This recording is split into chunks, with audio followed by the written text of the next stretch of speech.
I take refuge in the full spectrum Buddha, from historical Buddha to universal Buddha, everywhere all the time, the groundless ground of pure awakening.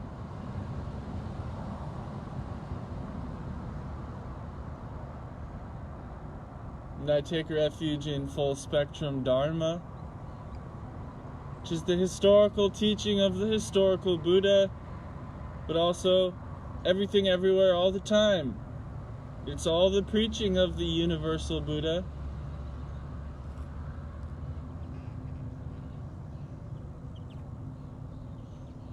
And I take refuge in the sangha, which is the community, full spectrum sangha, community around the Buddha, the historical Buddha, but also all sentient beings everywhere.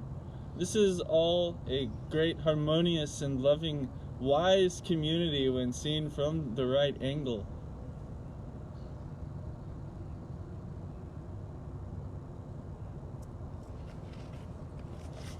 There are a lot of birds around right now. I see starlings and waxwings.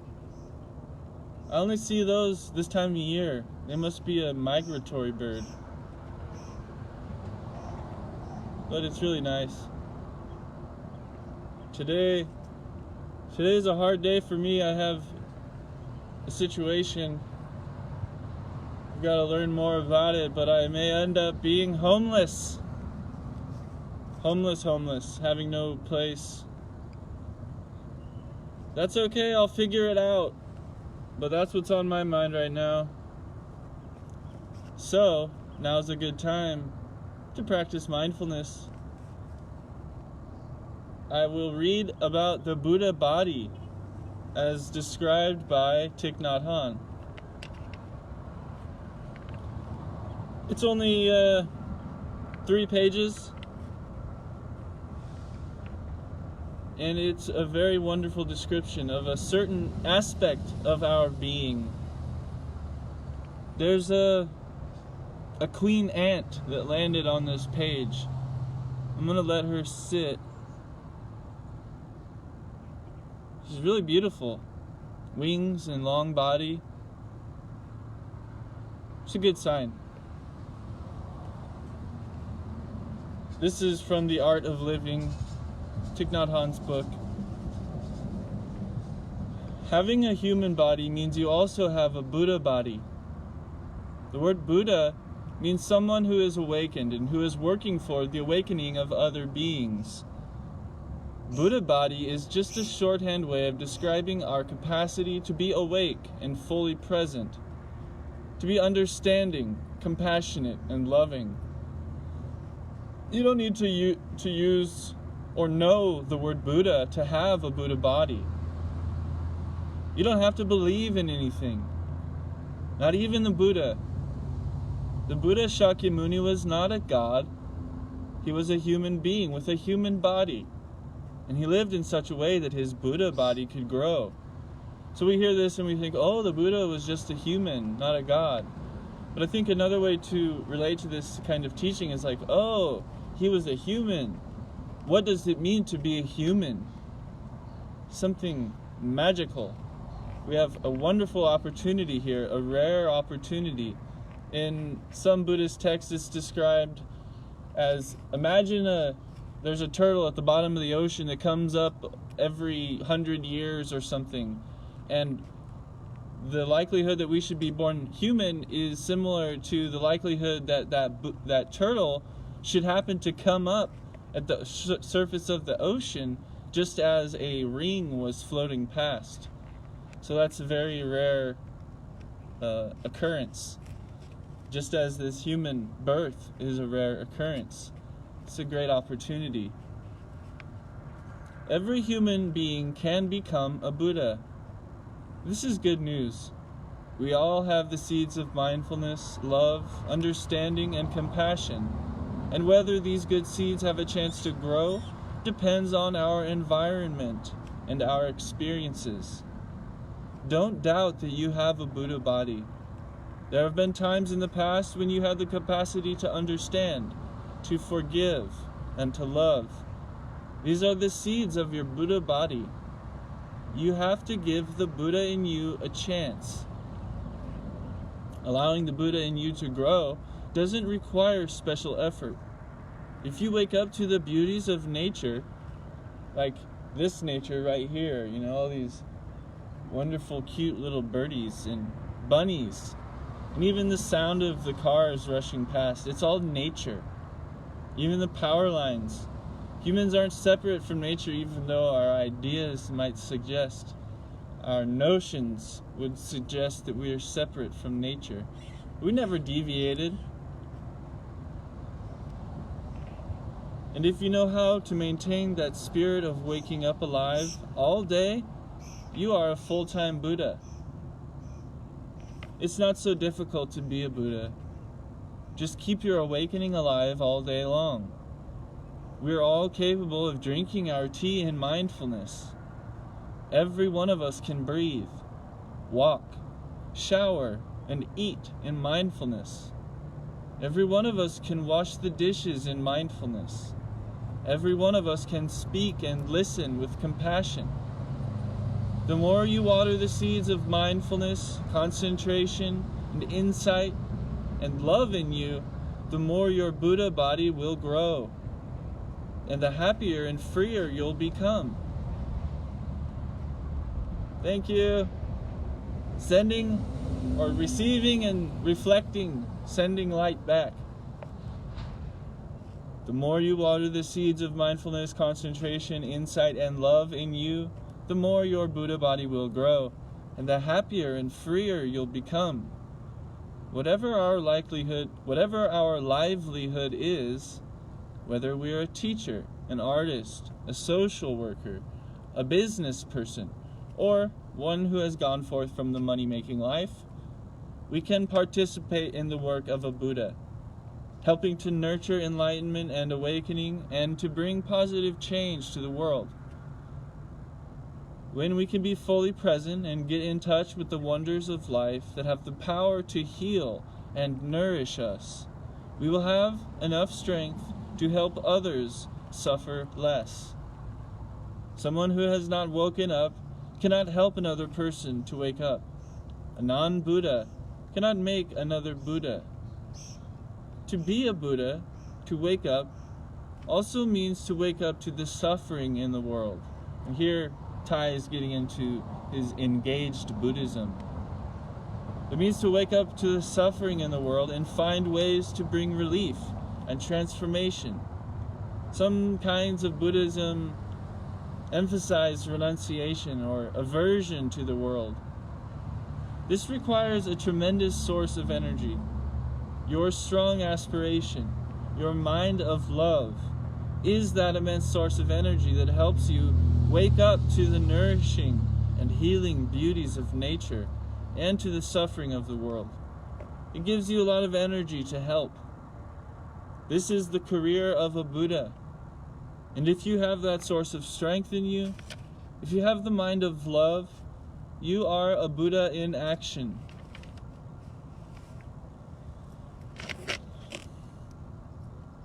The Buddha in me bows to the Buddha in you. May we all stay awake all day long, all night long, all life long, all many lives long.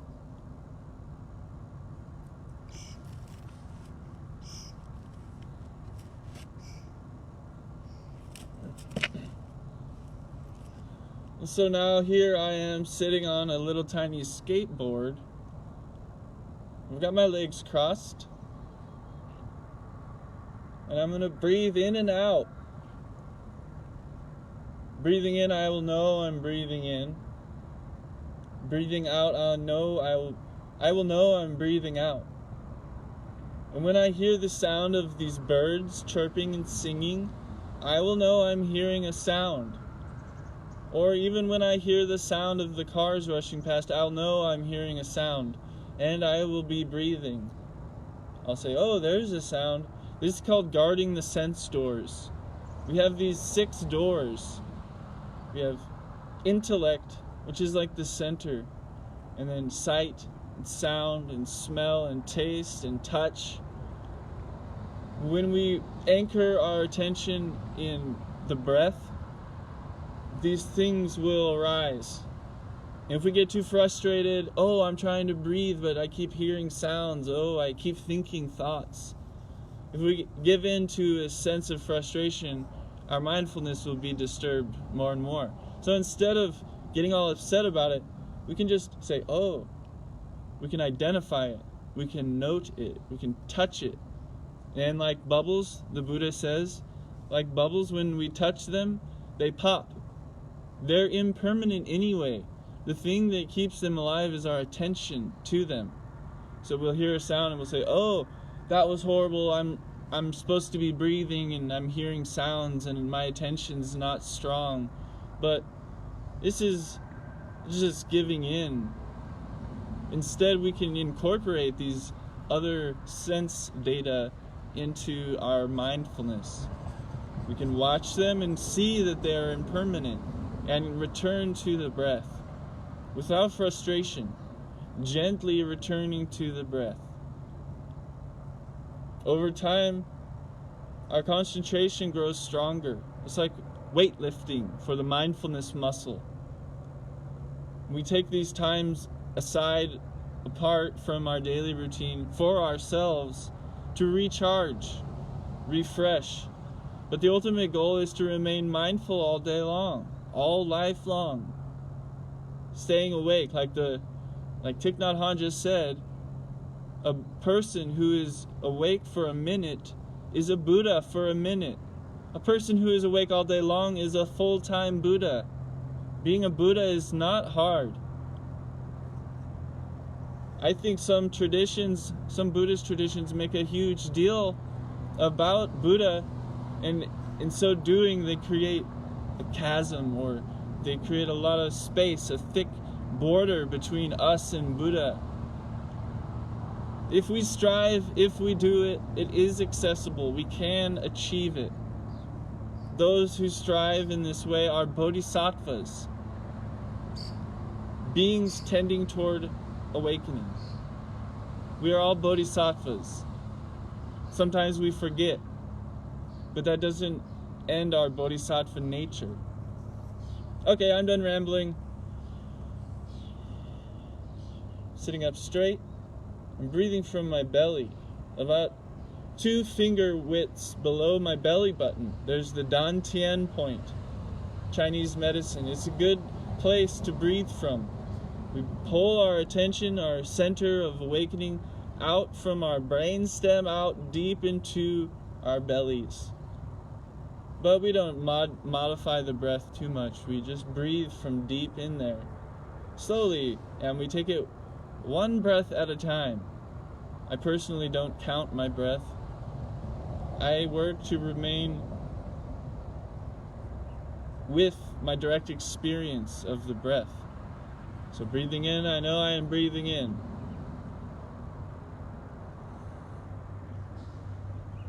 Breathing out, I know I'm breathing out.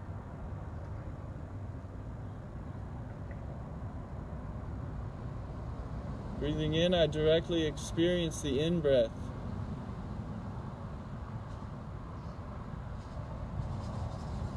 Breathing out, I directly experience the out-breath.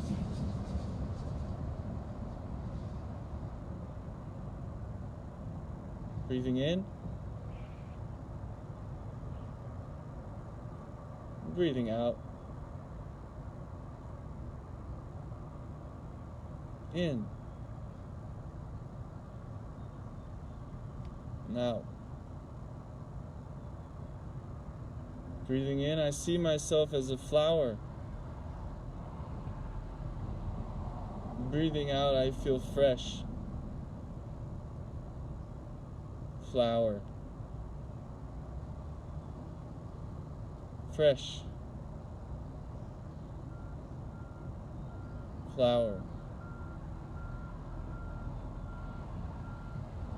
Fresh. Breathing in, I see myself as a flower. Breathing out, I feel fresh. Flower. fresh. Breathing in, I see myself as a mountain. Breathing out, I feel solid. Breathing in, I see myself as a mountain.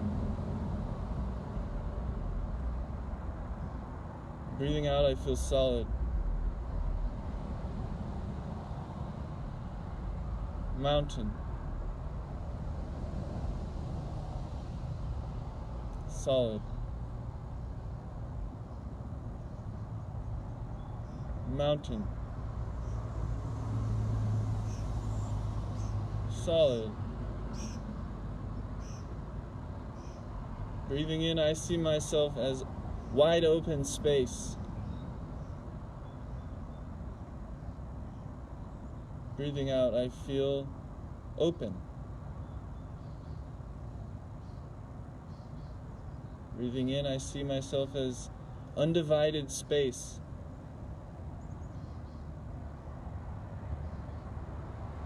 Breathing out, I feel open. Space. Open. Space. Open. Breathing in, I see myself as infinite light. Breathing out, I feel bright. Breathing in, I see myself as infinite light. Breathing out, I feel bright. Infinite light. Bright. Breathing in, I know I am breathing in. Breathing out, I know I am breathing out.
Breathing in, I know I am breathing in. Breathing out, I know I am breathing out.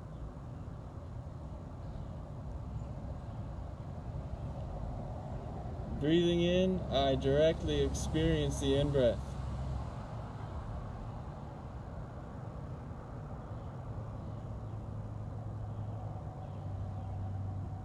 Breathing out, I directly experience the out-breath.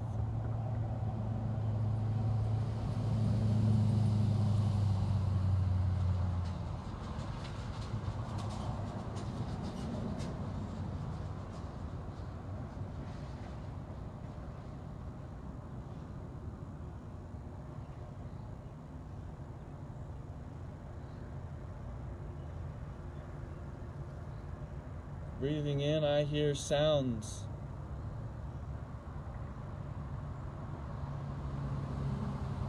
Breathing out, I smile at sounds.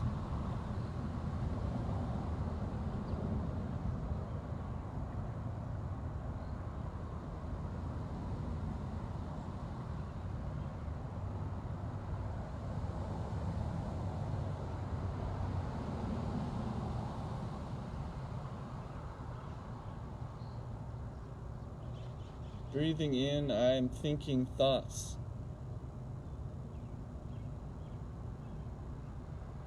Breathing out, I know these thoughts.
Breathing in, I recognize anxiety of uncertainty. Breathing out, I see the roots.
Breathing in, I hear the beautiful song of some bird in the distance. Breathing out, I smile at the sound.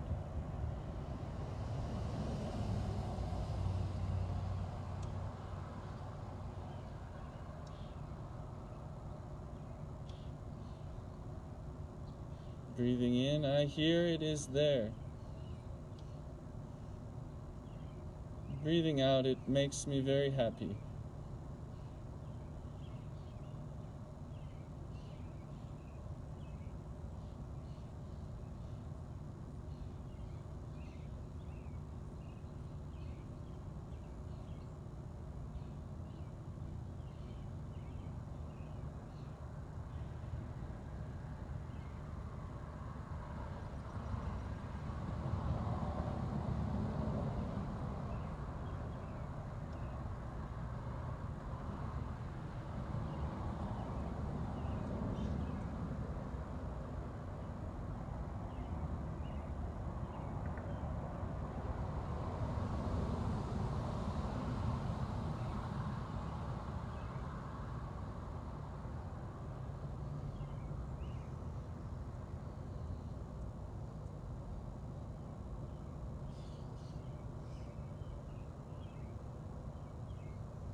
Breathing in, I know it's time to go.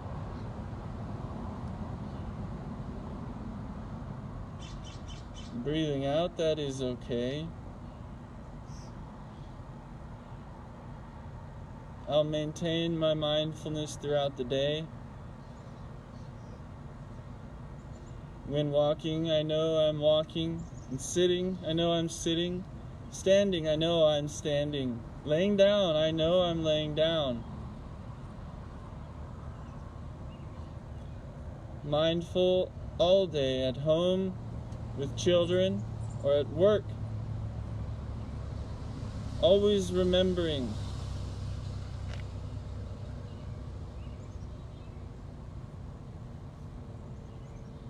Thank you, Darlene. Good morning. Bye-bye. I'll be back later, tomorrow, or today. I share these videos every day. Lately I've been sharing them here to this group, but sometimes I share them to my other groups or to my own profile. So if you enjoy this, we should be friends, and we can meditate every day together. I think regular meditation is wonderful. Thank you for joining me. It makes me happy to have friends who care about the practice and friends who appreciate Thich Nhat Hanh's style. There are many kinds of Buddhism, and the type that is presented by Thai is most excellent in my opinion. That's why I started this group. I want to hear what other people have to say. I want to hear about people's lives and how they apply the teachings. I think this group can be beneficial not only because we can share the teachings, but we can share our struggles and our successes. We can mourn and celebrate together. And I'm amazed at what's been happening here in this group. So thank you. I'll talk to you later. Bye-bye.